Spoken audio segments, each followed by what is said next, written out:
Good morning, everybody. That is working, yep. The time's now 10 o'clock. I'll resume the inquiry, which is into an appeal made by Dido Property Limited against Buckinghamshire Council's decision to refuse full planning permission for, I'll give it the proper title, I'll keep saying film studios, but it's production space and supporting buildings for screen-based media and associated services and industries at land adjacent to the A4155, Marlow Road and West Hope Farm Lane, Marlow. If there is anyone new today, my name is Katie McDonald. I'm a Chartered Town Planner and Planning Inspector, and I'm appointed by the Secretary of State to hold this inquiry. This is the 5th day of the inquiry. Usual reminders, please. Mobile phones, other electronic devices, switch to silent. I will aim to break around 1 p.m. for lunch. We'll have suitable mid-morning and mid-afternoon comfort breaks. There's no fire drills planned, so if you do hear the alarm, please exit via the fire escape at the back and assemble by the riverside. And toilets are down that corridor, accessibles down this corridor. Up to yet, I've heard opening statements from the main parties. I've heard from interested parties. I've heard evidence from the appellant's master planner and scheme designer. I've heard evidence from the council's landscape witness and the Rule 6 parties witness on character of the area and local residential amenity. I also conducted quite a big site visit yesterday on most of the points that we need to go to. The Rule 6 party isn't here today because they don't need to attend because they're not giving evidence on landscape, so they're not going to be here today. I think Councillor Crabtree may bob in, she said, but they're not sitting in today as such. Today we'll hear from the appellant's landscape witness, Mr. Smith. Before that, I've got 3 interested parties who I believe want to speak. So I should have a Mr. Ashford, a Mrs. Waterman and a Mrs. Fleming. Is that correct? I've got 3 nods. Excellent. Okay. Mr. Ashford, can I invite you up first if you would like to come and sit? Oh, hang on 1 sec before you come up. Procedural matters. Anything to raise? Mr. Bird. Madam, just one from our side, please. In relation to tomorrow's session on noise and the hearing session, both Mr. Goodbun and Mr. Mann in his rebuttal refer to the Statement of Common Ground Noise Appendix E and the first version of it, which was sent to the Council in November. But neither party have given you a copy of that, and we think you should have it for the purposes of tomorrow. That would be helpful. Yes, please. And it's ID 75. Thank you. I can't believe we're up to 75 already and it's only day 5. Thank you. I think I've got this somewhere. You'll have the December version. Oh. And it's really the last diagram in that document, which Mr. Goodbun refers to in his main proof, and effectively is the difference between the version you have already and that version. Yeah, I did have a okay. So I've got the November version where Mr. Goodbun has sourced his figures from. We thought it'd be helpful for you to have it. Okay. Madam, can I just issue a slight health warning on this? Health warning. This is an unsigned draft statement of common ground, which was superseded by the one that was signed in December. So it's slightly odd that it's going in, but Mr. Bird is correct that it is referred to in the evidence. So I don't object to it going in, but just a slight health warning as to the status of this document. Okay, so this was because I've seen the correspondence about the changes, and I was going to ask a question about that. So I presume it will just thrash it out tomorrow. Yeah. Okay. I think I just wanted you to be clear that this isn't a signed agreed statement of common ground. This was a draft that was being bandied back and forth, which then ultimately resulted in the December version. Which was statement of common ground. Yes, exactly. Yeah. Okay, understood. Thank you. That's helpful. I got a revised 106 yesterday as well. I've not looked at it, so just to let you know. You're on. I am on now. Mum, yes, I don't think the 106 certainly doesn't need to trouble Mr. Smith's evidence from my part, and I doubt it will trouble the scorers in terms of need. Obviously, it's highly relevant for the end of next week with Mr. Tester's evidence and Mr. Dick's. I think that's when it would benefit from some examination by you, which will assist you in understanding the evidence relating to highways and accessibility. But to put you at ease, I don't think you need to burn the midnight oil tonight getting on top of it for the purposes of this week's events. Good. I'll look at it at the weekend. Okay. Can I deal with, Mr. Bird and I, some stage in the next 3 days, will update you on where we sit with the highway statement of common ground. Yes. We've had a discussion about it, and you will recall what both of us said last week in opening, and we're both cognizant of that, but we want to speak to our respective witnesses, and we'll update you on when you will expect to see anything that's further agreed between the two highway witnesses, Okay. and we're cognizant that Mr. Tester goes in the box next Friday morning. That would be helpful if we could get. Could I also ask Mr. Bird if it might be helpful? I don't know if it is on the inquiry documents, then forgive me, but Mr. Bird very confidently said ID 75, which is brilliant. But that list, I don't know, is the list actually on the? It's not. I checked with Harvey before giving the number 75, and he was just uploading the final of the Perfect. interested Perfect. parties' statements. So that's Yeah, he'd asked yesterday via Holly what to do with them, and I said just register them, the ones that were given in that were going to be read out that we didn't have time for, and I said just give them all ID numbers and they can all just come in. So we're probably getting on top of those. Site visit, we need to do there was a highway site visit and ecology, and I need to do a site visit to the other studios and the Pinewood visit. So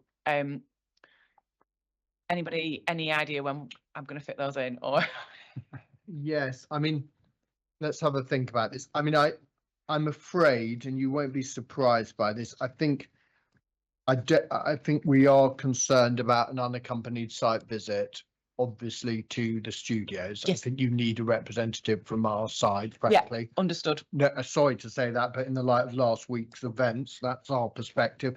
But let's think, I mean, in a perfect world, to be frank,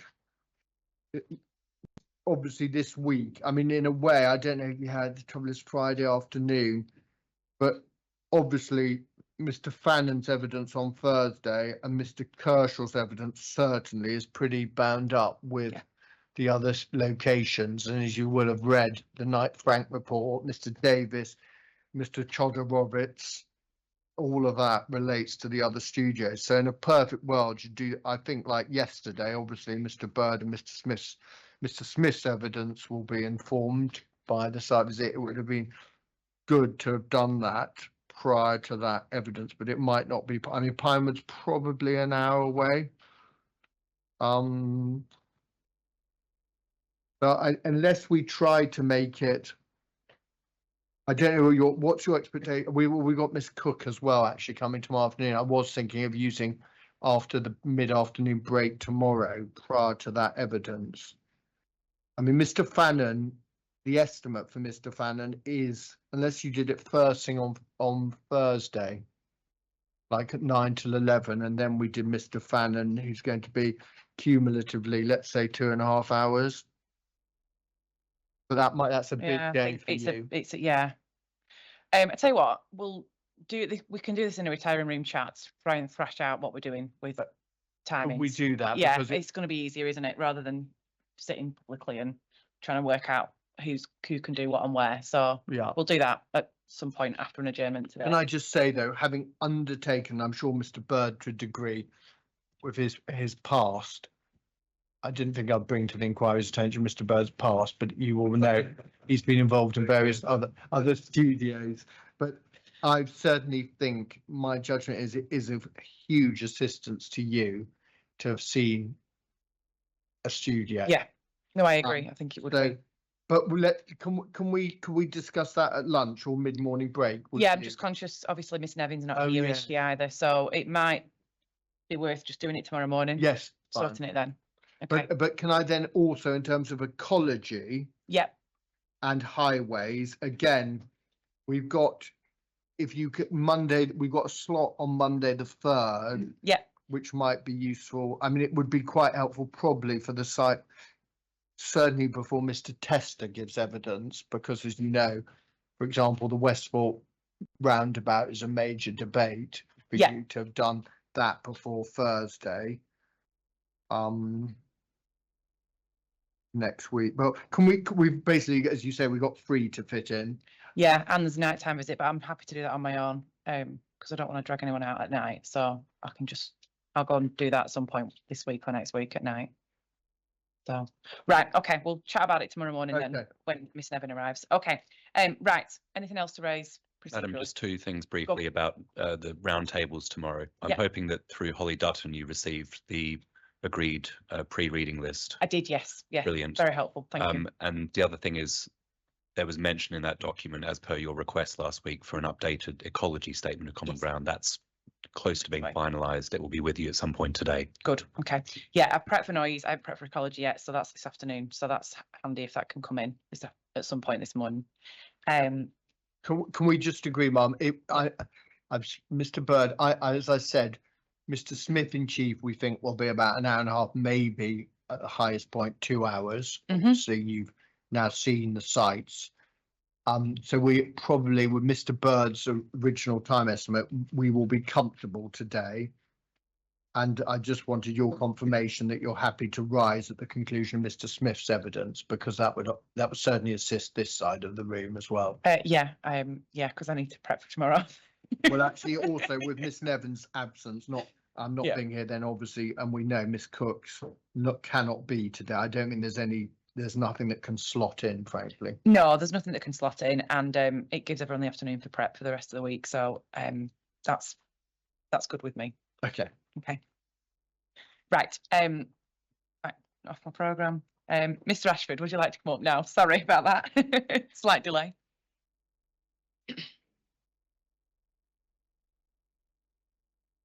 Yeah, whatever. Whatever's easier for you to get there. Good morning. Good morning. Thanks for coming. Thank you very much.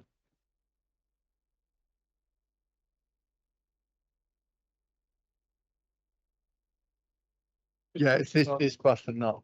Just push the button like this. It's a different bag, that one. Should be okay. Oh, is Does seem to be on. Yeah. Oh, that, yeah. Mastered it. Fantastic. Okay. Thank you, Madam. I'm here and thank you for fitting me in. I was away last week. I've come to you as a local Marlow resident. I've been here for nearly 35 years. When I say here, I mean over the hill there. And I'm a regular user of the Volvo Bridge footpaths in and around Little Marlow, but I'm also a flood warden and have been so since the Marlow Town Council developed its community flood plan following the significant local flooding in 2014. So no surprises, just this morning I got a text saying, hey ho, the river is getting a bit big again and it's going to potentially overflow, and indeed is already at amber alert nearby. So it's an ongoing process, and if you've done a visit, and I believe you have, to the area, you will know that it's full of water, basically. There's lots and lots of water about, and it flows and sometimes it goes away. Of importance to me is that the land on which the proposed studio would potentially be built is currently soaking up lots and lots of rainwater, and the plans, as I understand it, to deal with not having that land to soak up the water is actually to discharge it into the local water courses. But there doesn't seem to be any plan or assessment of how those local water courses would cope with this additional load. And even though I trust that the local lead local flooding authority has looked at the plans, they have actually in their last submission, as I understand it, included several conditions, including an agreed surface water drainage system reflecting the impact on downstream water courses. So how these local water courses operate with the existing load and potentially the additional load of surface water coming into them, which would previously have been soaked into the ground, is something that remains unresolved. So I hope you'll understand that what I've just told you gives an indication of my familiarity with some of the elements to do with water. The reason I'm here today partly is because I'm not just looking to talk about clear water. Sadly, I'm sorry, I need to talk about wastewater. And the reason I want to talk about that is because I was very recently introduced to the term hydraulic overload. Now, you may be familiar with that, but it was news to me. And just very, very briefly, the story is that in December, there was sewage flowing out of manholes into some of my neighbours' gardens. And when, understandably, people got in touch with Thames Water, their immediate response was that this was caused by recent rainfall, though there had been relatively little, leading to sewers being overloaded. And after several visits, which seemed to be confirming this assumption, there's actually a blockage at the end of our road. Nonetheless, Thames Water, when I inquired why this overload was happening and why they assumed it was an overload rather than a blockage, and why they were attributing it to overload after a relatively recent minimal rainfall, they offered me information about the pumping station, which actually relates. And they said in an email to me, received just a few weeks ago, the pumping station flows at its maximum capacity. However, it is unable to cope due to infiltration flows entering the network. The pumping station is only designed to pump sewage, not groundwater. We observed that the groundwater table levels in the area get high in the winter, which is impacting the flows received by the pumping station. And very, very worryingly from my perspective, they said, we do not have plans to increase the capacity of the pumping station. It's standard practice for the problem, i.e. infiltration by groundwater, to be addressed where it's occurring, which is in the network of Marlow. Now, I've no idea what they mean by that. I've yet to go back to them and to properly understand what that means in terms of whether Marlow is going to be expected to cope with groundwater infiltrating the sewage system and that being unable to cope with all of the sewage that's actually currently being processed in Marlow. And you might wonder, why on earth is this relevant? Why am I telling you about a problem that occurs in Marlow? Well, I'd ask you to refer to how Thames Water have responded to this development application. Initially in July, they just said that they identified an inability of the foul water network infrastructure to accommodate the needs of the proposal. So there was no spare capacity then. And when subsequently they came back on the planning portal, they said the catchment area is subject to high infiltration flows during certain groundwater conditions, and care needs to be taken to ensure new networks don't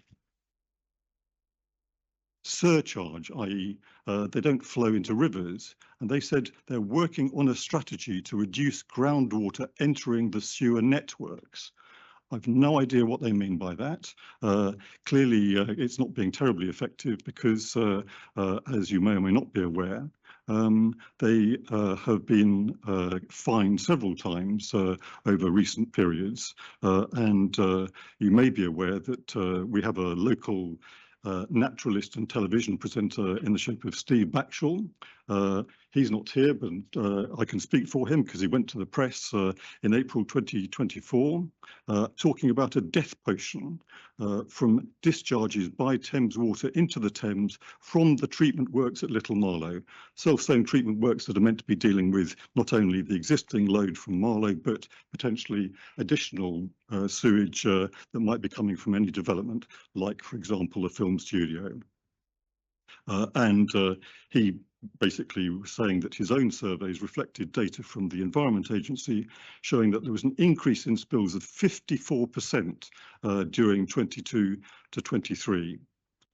He was concerned, as I am and many other people have been, about the impact on animal, bird and human health. So most people now wouldn't dream of swimming in the Thames because it's so contaminated. So the reason I'm mentioning this is because there's a lot of interest, and I'm sure there will be when the Secretary of State looks at your recommendation in growth. And we hear a lot about it and how it's going to be the answer to our futures. And you might be expected to assume that something like a film studio represents exactly the sort of growth that should be being encouraged. Unfortunately, growth surely relies on capacity. There's no point in trying to grow something if you haven't got the means to actually ensure it will actually be sustained. And I'm aware that you've made a tour of the area, so even though you may not have heard from a lot of Marlow residents, you will perhaps have seen that there's an existing business site in Marlow. It's called Globe Park. I live very, very nearby, and you might have noticed that there are not only several buildings empty, but one or two are actually even half completed. So there's an eyesore, which is basically a chunk of concrete and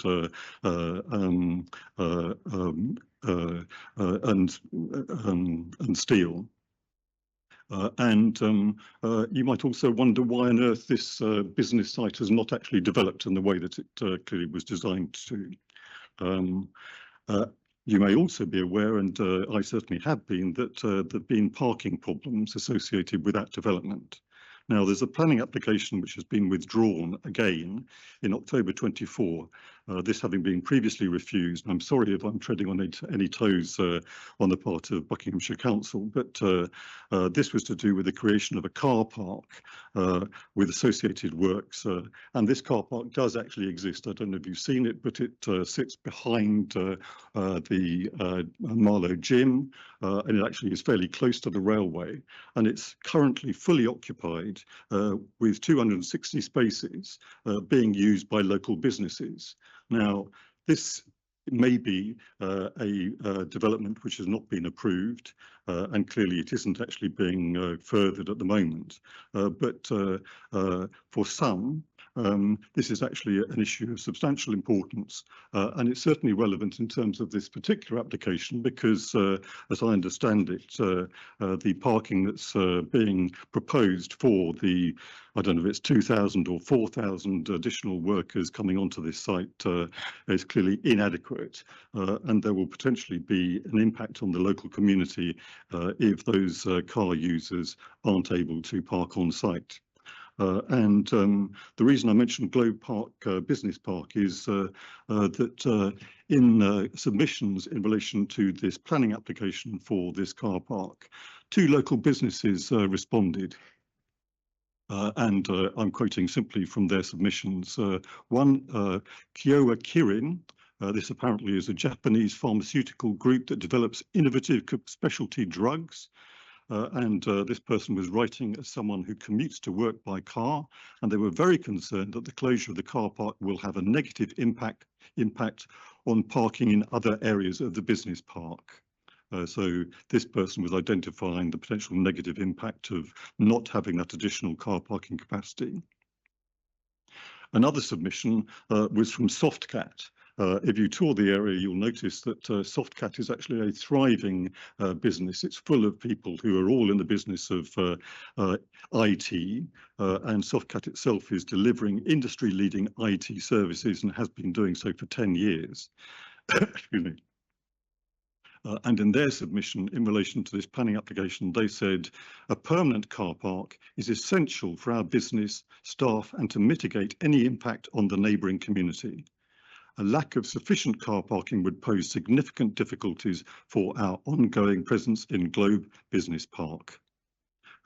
So I know that there is lots and lots of complicated submissions being made about putting on additional transport facilities and encouraging people to not use their cars. I think it's referred to as modal shift. All I can say to you is that my experience of having to use public transport, including a relatively effective but underused existing system, is that most local people wouldn't dream of using it. And there's a reason for that. Quite simply that it's not as convenient as using a car. It usually involves standing out in the rain, and most people now are used to using their cars, and they do expect to be able to park on site wherever it is that they're working. For example, the Globe Park business staff here. So when I hear from our local town council leader that he's delighted that there will be additional benefits being promised by the film studio developers in the shape of a hopper bus, and that it's the best thing since sliced bread, all I can say is that that's of no real significance to most local residents or indeed people looking to commute into Marlow. What they need is car parking, and that simply isn't being provided in the film studio studio's application, nor will they actually be being persuaded by any means to use any alternative public transport, even potentially enhanced public transport, if that's what it is that the developers are proposing that they will provide. I'm also particularly concerned that any of these additional benefits will only come as part of a potential, I think it's called a Section 106 provision. And those are entirely dependent on the existence of those businesses actually continuing to be able to fund them. And there's absolutely no guarantee that these additional facilities will be available in perpetuity. So they're simply a SOP. From my perspective, they won't alter the impact, an entirely negative impact on the local area from additional traffic and potentially impact in my immediate local area on people being unable to park within the studio development and therefore having to park in local streets. It's already full of car users and parking, and I'm sorry to say Marlow Town Council have done very, very little to hear from local residents like myself. They've left the entire consultation process to the developers, and they've not allowed local residents to actively participate. So that's why there was a parish poll, because the town council had refused to engage them in a proper democratic process. So I'm very, very sorry to have seen the leader here alleging that he was representing the local community, because he wasn't, he doesn't, and he hasn't. I'm hoping that what I've said to you reflects a very specific local experience of what is currently happening and the potential impact of a sizable development like this proposed studio. And I urge you to support Buckinghamshire Council in refusing the application or making a recommendation along those lines. And I also hope that the Secretary of State looks at this as a potential development that will offer growth. She will see that actually there isn't the capacity to support it. It's in the wrong place and it may not even be needed. That's all I have to say. Thank you very much. Thanks Thank for your you. comments. Thank you. Can you pass a copy on to Harvey? I'll do my best. Thank you. Put it, upload it as an inquiry document. Thank you very much. Mr. White, did you have any questions? No, I didn't think so. I just wanted to check. Don't worry. No questions? No questions. Oh, okay. Jackie Waterman, please.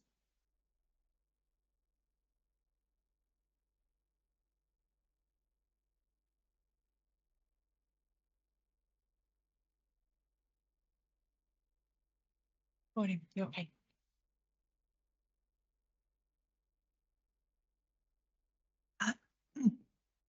Good morning, ma'am. Good morning, everyone. My name is Jackie Waterman, and I am a Westhorpe Park resident that objects to the development. I have lived on the park for 8 years, and my parents lived there for 20 years before, so my family has history here. The park has not changed much in the years I have been visiting and residing here. As has been said, it's a quiet community with the majority of the 80 residents living in the 56 homes being over the age of 65.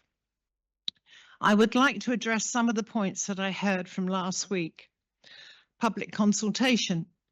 I attended all the MFS meetings and exhibitions and was canvassed many times by Dido's PR agency knocking on my door regarding the public consultation. They came with their tick list of incentives, more buses and a bus shelter, a community place where we could all meet up for a chat, a laundry room, a shop, and then we were offered discounted tickets and access to their cafe. I recall answering, it does not matter what's on offer. This development is in the wrong place, so nothing you are suggesting will change my opinion. And as far as the laundry room goes, surprisingly, we all have electric gas and hot and cold running water and washing machines. Buses. There are only 5 homes on the park that do not have cars. So anything from no one to 5 people catch the 9:30 bus and only 3 times a week to Marlow or Maidenhead, all using their free OAP passes. But more importantly, would find it impossible to walk up to the A4155 junction to catch the bus at the studio. The regulars being one lady in a wheelchair with a carer, one man with crutches after having both knees replaced, one lady is 93 and meets up with her bestie further down the route, and the last lady has had a hip replacement. The bus driver knows all their names and he drops off newspapers to those that can't make it out. So it's a charming demonstration of our caring community spirit. Please can we be reassured by Bucks County Council that should this development go ahead, that our current service will continue even if the other services that Dido has instigated are discontinued through lack of use other than at peak times.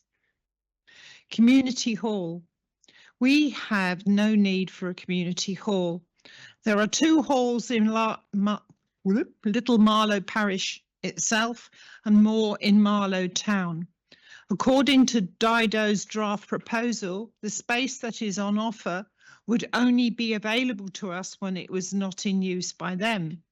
So it wasn't ever going to be our space anyway. Traffic. The dangers to pedestrians is something we understand, as it was one of our residents that was killed on the roundabout. Views. Dido seemed to think that the 3-metre high wall surrounding the park will somehow obscure the view of the studio buildings. This is not the case. At the front window of number 11, which is 21 metres back from the wall, there will be a sight of circa 10 metres of building 209's vertical height. So the homes in that row of houses will be overlooked. A diagram will be attached to my statement. I note that the council planning team have previously criticised the alternative site study made by the developer. My conclusion is that the targeting of this parcel of greenbelt habitat appears to be speculative and motivated by profit. And as it has been previously commented that the ambition and scale of the claimed Tier 1 studio has been fitted to the site and not the other way round. It's concerning that even our landlord has made money from the sale of his land without any consideration for the impact of this development on his tenant. He also insists that the drainage access to Newt Stream, as on the Dido plan, alongside the garden wall alongside the garden wall is not included in the land that has been sold to them. So what are the plans for the excess drainage water? When it rains heavily and the density of the industrial scale roofing does not absorb that volume, where will it go? It's going to come downhill towards us, Westhorpe Park and Newt Stream. Last year in March, we lost 1 metre of our bank when the Newt Stream flooded. So what is going to happen to our garden in the future? As the stream bank is the boundary of our garden, we enjoy the company of mallards, kingfishers, herons, coots and moorhens. We are also blessed to have had for the last 4 years a pair of breeding swans, having had a total of 29 cygnets so far, that travel from the lakes past Stallworthy and along Newt Stream towards Westhorpe Park.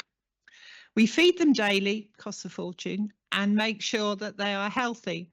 So what will happen to them if the new access bridge is built? Will this disrupt their daily route? Are we going to lose that simple pleasure too? To demonstrate the strength of feeling within the park, 53 residences sent a joint signed objection to Bucks Council.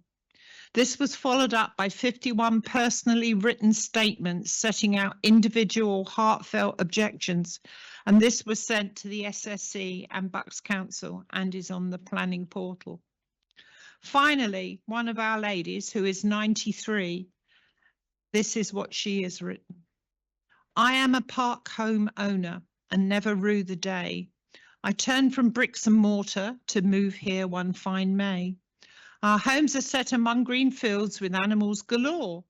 Pheasants, rabbits, ducks and geese a stone's throw from my door. The neighbours have become my friends. We look out for each other. We socialise and have a laugh, and nothing is a bother. I recommend this carefree life away from the stress and strife, to live with nature all around. Retirement has such a lovely sound. Thank you. Thank you. That's the first time I've had a poem read out. Yeah. It's an inquiry. Thank you. There That's you go. lovely. Okay. Thank you very much for your time. All right, thank you. Harriet Fleming, please. Next up. Thank you.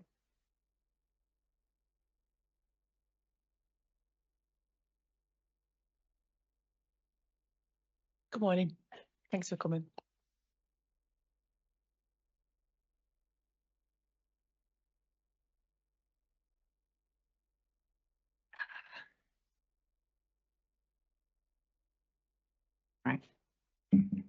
Good morning, everyone.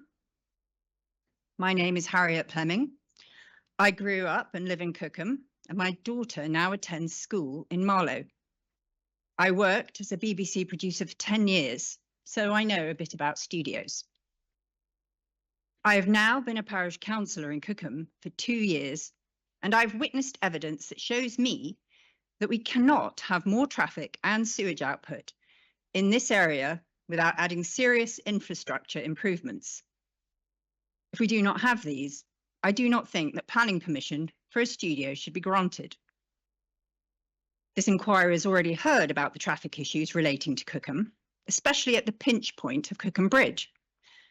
Following our parish council's independent traffic assessments and the work of resident Professor Paul Streletsky, I find it appalling that this bridge has not been included in the film studio traffic modelling, because it will be affected, and that the new Hollands Farm Village is covered only by Tempro modelling. I believe this makes the traffic assessment inadequate for Cookham and the entirety. I'd ask that this is rectified before any planning approval is considered. I would also ask that Ma'am visits the Bisham roundabout, where traffic grinds along. In the studio's neighbouring Royal Borough of Windsor and Maidenhead, we have been directed to build thousands of houses. How can we have the additional traffic from a new studio when we need all the road space we can get for our new residents? I would argue that there is no room for both. And I would ask, what is more important? The UK needs to fulfil more house building and Labour's industry growth plan, but without creating traffic jams, sewage overflows and unnecessary ecological destruction. I would ask you to consider rejecting this studio so that the land it would occupy can fulfil the growth plan, but around clean energy, not creative and media. A solar farm would be the ideal compromise between industrial growth and the needs of the expanding local communities. No traffic, no sewage, space for nature and flood mitigation, and amenity. This studio would be in the wrong place. We don't need another one in the southeast. Here we already have a labour shortage, and Marlow does not need more employment. The UK does need jobs and investment, but much more so in the regions. The BBC has already made the move to Manchester. According to Knight Frank's UK Film and Studios Market Report from 2023, the South East has almost half of all the studio space. I think it is grossly unfair to deprive the regional areas from employment and skills training that we have been told this studio will supply. In the regions, productions are more likely to get grants, tax incentives, and help from government. They attract overseas investment, good for the UK. They also have loads of empty buildings that can be repurposed to studios, drastically cutting the carbon emissions of building from scratch. So please, Mum, look at Cardiff, where amongst others, Doctor Who is made, one of my favourite programmes. There they turned an old TV screen manufacturing business into a studio, which is now a thriving addition to the city. And what is even better about it? They have plenty of space. Thank you. Thank you very much for comments. You can. Could you possibly, and Mrs. Waterman as well, could you give them, to Harvey, a copy to Harvey, and you can just add them as inquiry documents. Sorry, Harvey's out at the back, the council officer as you came in, who you spoke to. Thank you very much. Okay, examination chief, does anybody want a small break before we? Should we just have a couple of minutes to let Mr. Smith just set Set up up. about the pressure of everyone watching? Of course. Should we come back in 10 minutes? Is that okay? So we're adjourned until 10 to 11. Thank you.